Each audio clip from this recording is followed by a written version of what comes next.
znam bolju osobu koja može da te više nasmeje od mog velikog prijatelja i velikog kolege i prvog srpskog stand-up komičara, velikog gospodina Srđana Jovanovića. Halo, halo Srki! Halo, koga imamo na vezi?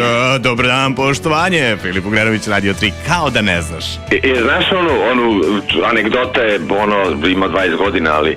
Halo, koga imamo na vezi? Dobar dan, koju biste vi pesmu želeli da čujete? Ja bih htjela da čujem od Kemala Montena, Sarajevo, ljubavi moja. Bravo, vi ste iz Sarajeva. Nisam, ja sam odavde. A zbog koga onda slušate tu pesmu? Pa zbog muža.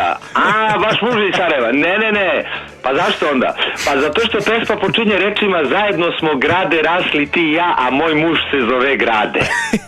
Pazi, znao sam za anegdotu, ali mi uvijek smešno kad ne čujem. Srđan Jovanović je autor prvog srpskog stand-upa Grupna terapija. Opet ga izvodi u našem gradu, konačno. Ajmo Srki, za sve one koji ne znaju šta je to Grupna terapija, za onih 10 u BG-u koji nisu gledali. Da, ako ih ima, pa možda ih ima i više, pravo da ti kažem, kad sve stavim na papir, ko zna, veliki je ovo grad.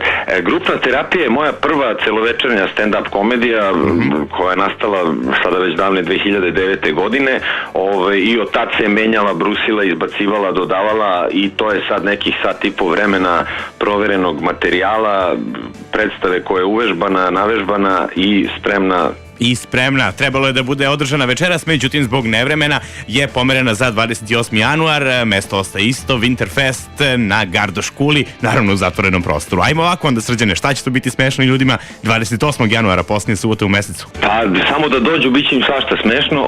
Znači teme kojima se bavim u suštini priča je o nastanku, kako sam uopšte došao do toga da pišem stand-up komediju, a kroz to je provučeno, znači od neke moje poluživotne priče do političara današnjih, do stvari koje su onako muško-ženskih odnosa, dakle uklopljeno sve u jednu celinu. Dakle nije ono što ljudi smatraju klasičnim stand-upom, dakle ima i taj element pozorišta, tako da je jedna priča, jedna celina sa različitim temama i blokovima. Kaži mi još jedan tvoj nastup pored Kule Gardoši zbog nevremena, ovakvog vremena u stvari, odložen za 28. januar, ali to ne znači da ja nemam karte za ljude koji slušaju Radio 3.